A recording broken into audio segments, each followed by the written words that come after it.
को जय मसीह की। जय मसीह की। आइए हम संडे स्कूल अपना स्टार्ट करते हैं और मैं प्रार्थना यश को देना चाहूंगी।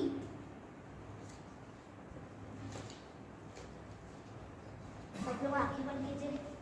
यीशु पापा हम सबको अच्छे से रखिएगा और जो नहीं है उसको मिलाइएगा और जिसको बुखार उसको ठीक कीजिएगा और सबको अच्छे से रखिएगा। यीशु के नाम से मांगते सुना गया। आमीन।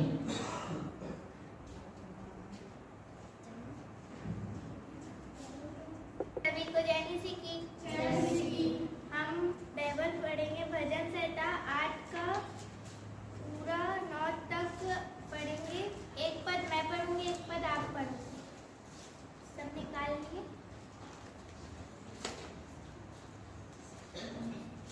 हे यहोवा हमारे प्रभु, तेरा नाम सारी पृथ्वी पर क्या ही प्रतिपयम है। तूने अपने वैभव स्वर्ग पर दिखाया है। तूने अपने बैरियों के कारण बच्चों और दूध पियों के द्वारा सामर्थ की नींव डाली है, ताकि तू शत्रु और पलटा लेने वालों को रोक सके।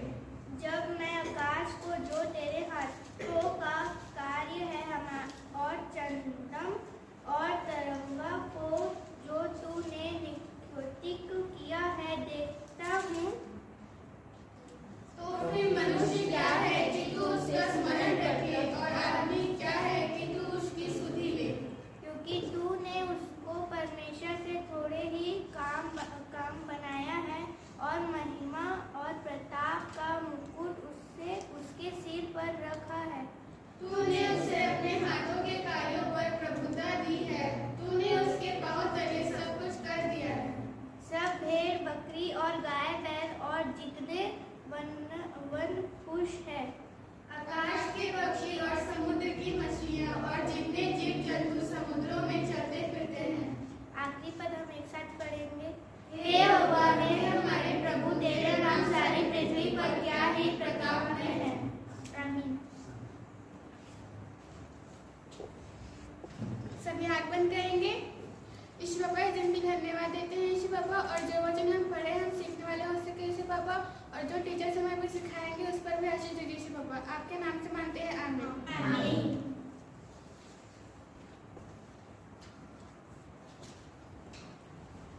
हम सब निकाल लीजिए गीत नंबर 539। हम सब गीत गाएंगे एक साथ और आप सब खड़े हो जाइए अपने स्थानों में।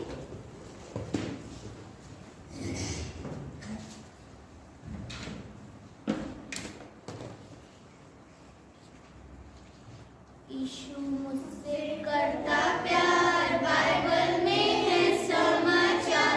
मैं हूँ निर्बल तू बलवान, बालकों पर है दयावान। प्यार करता मुझसे, प्यार करता मुझसे, प्यार करता मुझसे है सत्य समाचार। यीशु मुझसे करता प्यार, मर के खोला सबका द्वार। मेरे पाप को सब मिटा, मुझे ग्रहण करेगा। प्यार करता मुझसे, प्यार करता मुझसे, प्यार करता मुझसे है सत्य समाचार। यीशु मुझसे करता प्यार, यदि हूँ कमजोर लाचार। स्वर्ग से देखा करता है, मेरी सुधि लेता है। प्यार करता मुझसे, प्यार करता मुझसे, प्यार करता मुझसे है सत्य समाचार। यीशु मुझसे करता प्यार, संग रहेगा इस संसार। जो मैं उसकी रखूं आज, स्वर्ग में लेगा अपने पास। प्यार करता मुझसे, प्यार करता मुझसे, प्यार करता मुझसे है सत्य समाचार। हम सब बैठ जाए अपने स्थान में।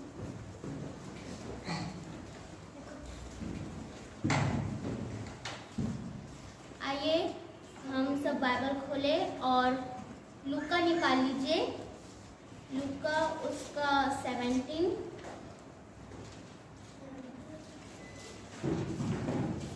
का 11।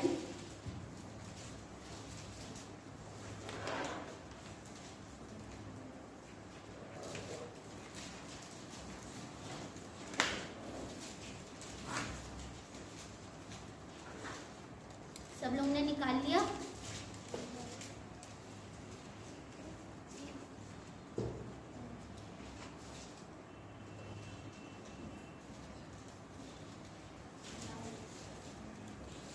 देखिए वहाँ पर हेडलाइन में लिखा है कोढ़ के 10 रोगियों को चंगा करना। जैसे कि आप लोग सब देख रहे हैं लूका 17 के 11 में कि यहाँ पर लिखा है कि कोढ़ के 10 रोगियों को चंगा करना। वहाँ पर कोढ़, आप कोढ़ का मतलब समझते हैं? कोढ़ी, बिल्कुल सही। कोढ़ी का मतलब जो वाइट वाइट दाग हो जाते, लेप्रेसी वाले लोग। जैसे कि आप लोग को याद है कि हम लोग सब लोग, हमारे टीचर लोग, शबनम दीदी, अंजलि दीदी, है ना, हम लोग लेप्रेसी कॉलोनी जाते थे, वहाँ पर सब लोगों को हेल्प करते थे कुछ कुछ सामानों के जरिए, तो उन लोगों को कोढ़ कहा जाता है। और एक कोढ़ वो अलग होते हैं जो उनको वाइट वाइट जो दाग हो जाते हैं, एकदम जो गोरे दिखने लगते ना, वो अलग कोढ़ होते हैं।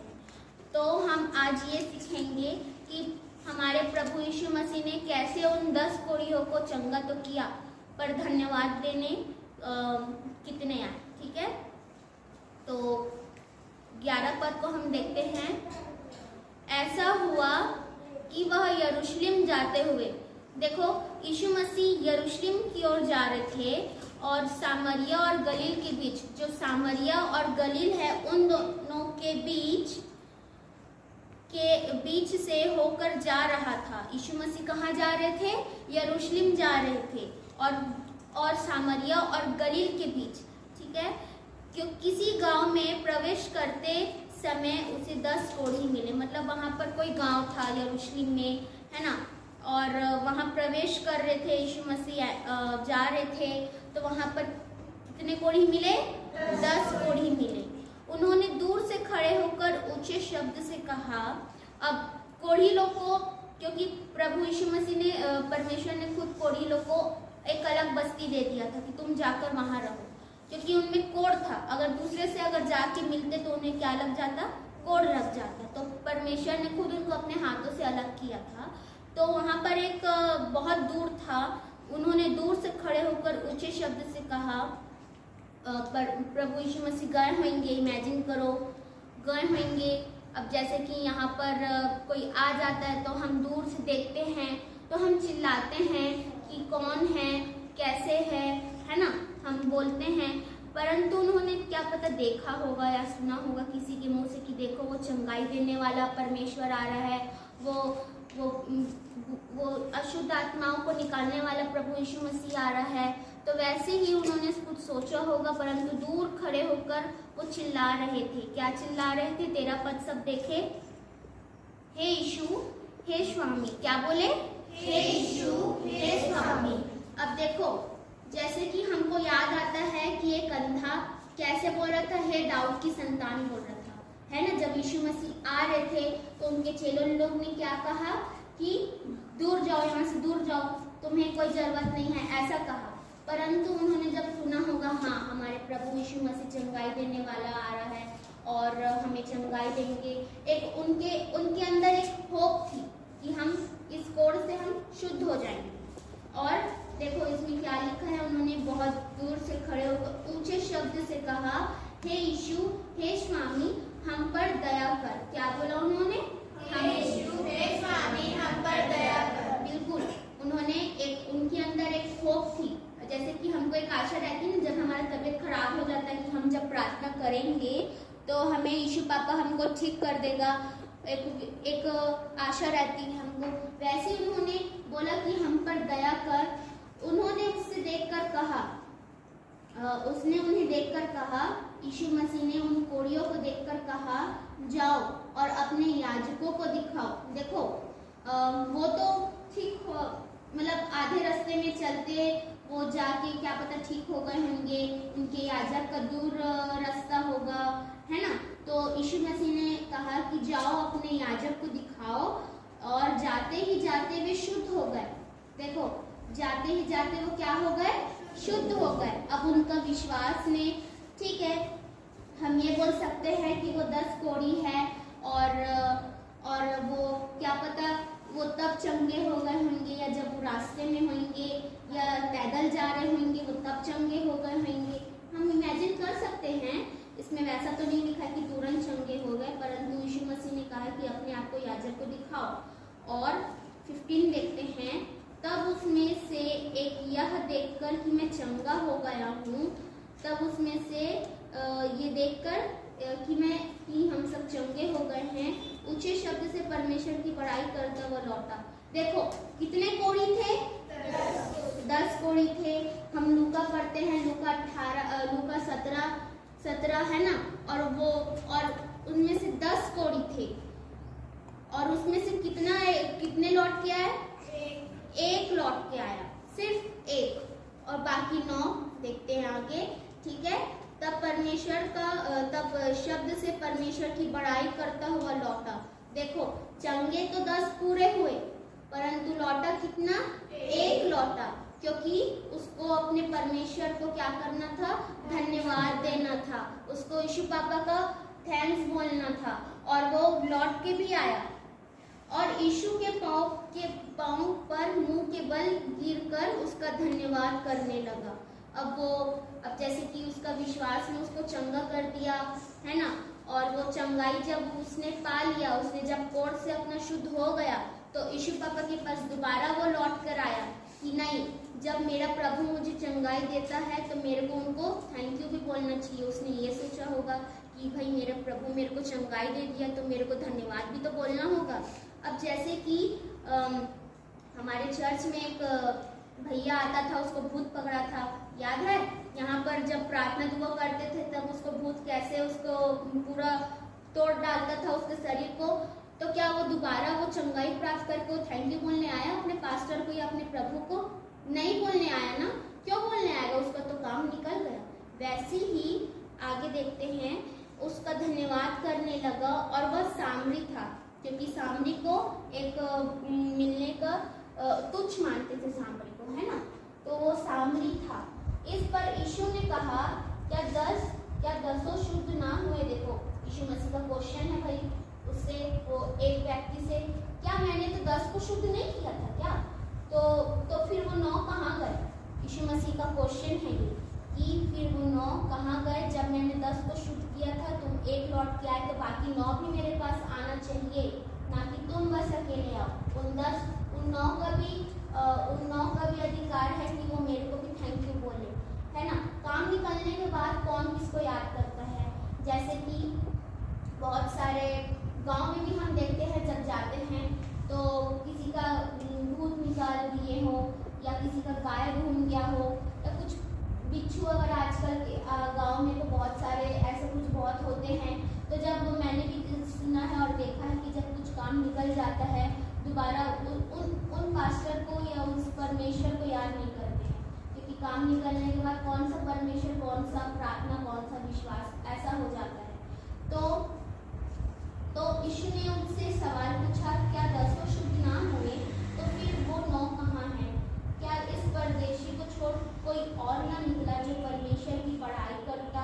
तब उसने उससे कहा, उठकर चले जा, तेरे विश्वास ने तुझे चंगा किया। देखो इसमें हम पढ़ते हैं, इसमें हम पाते हैं 2 चीज़ें, एक धन्यवाद पाते हैं और एक विश्वास पाते हैं। विश्वास क्यों? क्योंकि विश्वास अगर नहीं होता तो उसका कोढ़ उससे शुद्ध ना करता। और धन्यवाद क्यों? क्योंकि धन्यवाद वो इसीलिए किया क्योंकि परमेश्वर ने उसे अपना सामर्थ बताया कि मैं ही परमेश्वर हूँ। और सामर्थ इसीलिए क्योंकि उसका कोढ़, जैसे कि वो उसने कहा कि हम पर दया कर हे प्रभु, हे स्वामी, हम पर दया कर। वैसे यीशु मसीह ने क्या बोला कि जाओ अपने आप को किसको दिखाओ? याजक को दिखाओ। तो हम इससे ये सीखते हैं कि हमें अपने परमेश्वर को, जब हमारा काम हो या ना हो, हमें अपने परमेश्वर को धन्यवाद देना भी चाहिए। चाहे दुख के समय हो, मैं बार बार कहती हूँ इस बात को, चाहे दुख के समय हो या चाहे सुख के समय, हमें अपने परमेश्वर को धन्यवाद देना हमेशा चाहिए। जब हमें सुख मिलता है, जब हमें हैप्पीनेस होती है, तब हम इंजॉय करते हैं कि नहीं करते हैं? सब लोग एग्री हैं इस बात से कि हम इंजॉय करते हैं। और जब हमारे पास दुख आता है तो हमें उसको भी इंजॉय करना चाहिए कि हे परमेश्वर धन्यवाद कि हम तेरे इस दुख को भी हम आनंद में बदल सके। क्योंकि लिखा है ना, तुम्हारा दुख सुख में बदलने का, बाइबल में ये चीज़ लिखा है। चीज़ में प्रभु यीशु मसीह का धन्यवाद करें और हमें एक विश्वास में रहे कि हमारा एक न एक दिन सब पापों को क्षमा करने वाला इस पृथ्वी में आएगा और हमें अपने स्वर्ग की ओर ले जाएगा। क्योंकि अगर हमें विश्वास नहीं रहेगा तो हम कैसे स्वर्ग जाएंगे। और कौन कौन आप लोग स्वर्ग जाना चाहता है? आप लोग को विश्वास है कि आप लोग स्वर्ग जाओगे? भाई विश्वास है तभी ना आप लोग स्वर्ग जाना चाहोगे, है ना। अगर विश्वास नहीं रहेगा तो आप लोग कैसे स्वर्ग जाओगे। वैसे ही जब तुम्हारा काम हो जाए तो तुम दोबारा अपने पास्टर को या अपने टीचर को, जब तुम्हारा कोई हेल्प कर रहा है तुम उसे थैंक यू बोलो। और ये नहीं कि भाई मेरा काम निकल गया तो मैं उसे क्यों उसे मैं थैंक यू बोलने जाऊँ, क्यों मैं उसे क्या करूँ, मेरा काम तो निकल गया भाई। ऐसे नहीं, हमारा परमेश्वर स्वार्थी नहीं है। जब हमारा परमेश्वर यीशु मसीह स्वार्थी नहीं तो क्या हम भी स्वार्थी बने? नहीं, हमें थैंक यू सबको बोलना चाहिए। और बाइबल में लिखा है, हे मेरे मन यहोवा को धन्य कह, हर बात में धन्य कहो। क्योंकि धन्यवाद देना एक अच्छी बात होती है। जब तक कि हम अपने परमेश्वर को रिटर्न वो चीज़ धन्यवाद नहीं देंगे तो हमारा परमेश्वर भी हमें हमारा काम को नहीं सुनेगा। तो इससे हम ये सीखते हैं कि हम उन 9 कोढ़ी के जैसे ना बने, हम उस एक कोढ़ी के जैसे बने कि उसने दोबारा लौटकर धन्यवाद दिया और अपने विश्वास और उसके विश्वास ने उसे चंगाई दिया। परमेश्वर का सामर्थ तो काम किया पर उसने विश्वास किया, हाँ यही प्रभु यीशु मसीह है ना। तो आज हम इससे यही सीखते हैं कि हम उन 9 कोढ़ी के जैसे बिल्कुल ना बने। ठीक है, हाँ, थैंक यू टीचर।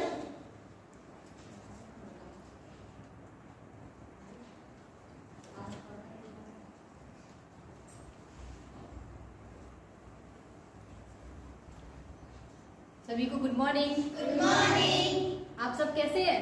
अच्छे हैं। तो अभी दीदी ने क्या सिखाया आपको? कितने कोढ़ी थे? 5 कोढ़ी थे?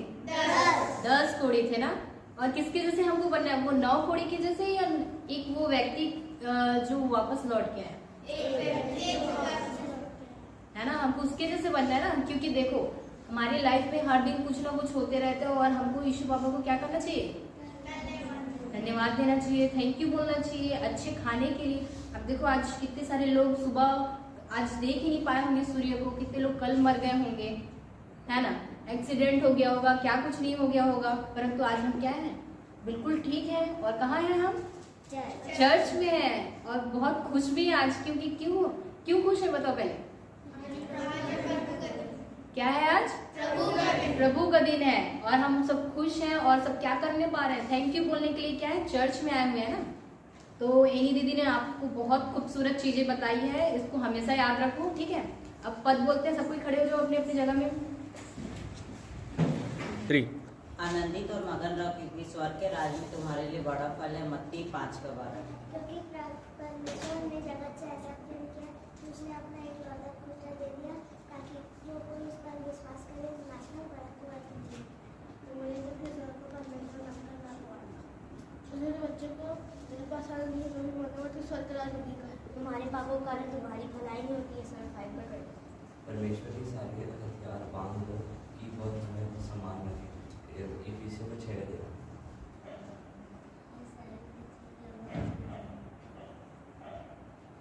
जोर से बोलो बोलो बोलो। अच्छा आप बोलो, यीशु प्रेम है। ईश्वर ने कहा जीवन की योजना। ईश्वर ने कहा हमारे सत्य और जीवन नहीं। हे मेरे मन यहोवा को धन्य कह, उसके किसी उपकार को ना भूल। उद्धार यहोवा से होता है। हे यहोवा तेरी आशीष तेरी प्रजा पर हो। यहोवा टूटे मन वालों के समीप जाता है और पीछे की उद्धार करता है। वजन से धनी करता है।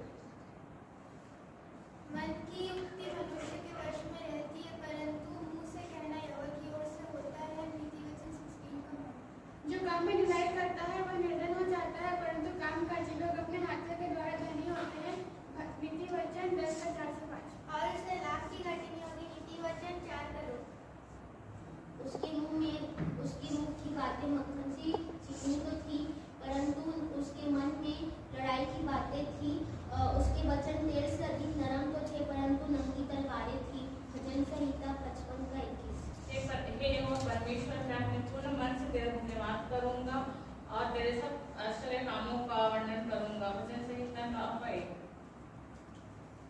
मेरे पांव चौरस स्थान में भी स्थिर रहें। सभाओं में मैं यहोवा का धन्यवाद करूंगा। भजन संहिता 26 का 12। परमेश्वर ने कहा, मार्ग, सत्य और जीवन में। प्रेयर कौन करेगा? रोजी।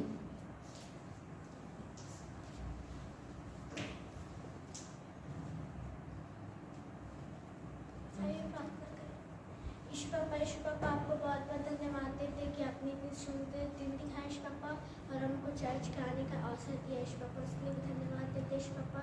और प्रार्थना करते हैं जो भी हमसे गलती हो गई ईश्वर पापा उनको भी क्षमा कीजिए ईश्वर पापा। और प्रार्थना करते हैं जो आपने हमको नया जीवन दिया ईश्वर पापा, उसके लिए भी धन्यवाद देते हैं ईश्वर पापा। ईश्वर पापा जो टीचर ने अच्छी शिक्षा दी है ईश्वर पापा, उसको भी सीखने वाला हो सके ईश्वर पापा। ईश्वर पापा जो अभी छोटे छोटे हाथों से दान डाले हैं उसमें भी आशीष दीजिए, यीशु के नाम से मांगते हैं, आमीन। आप सभी को धन्यवाद कि आप लोगों ने अच्छे से सुना जो आपकी टीचर ने सिखाया, और उसको हर एक बातों को याद रखो ताकि तुम भी क्या सको, सिखाने वाले हो। Thank you.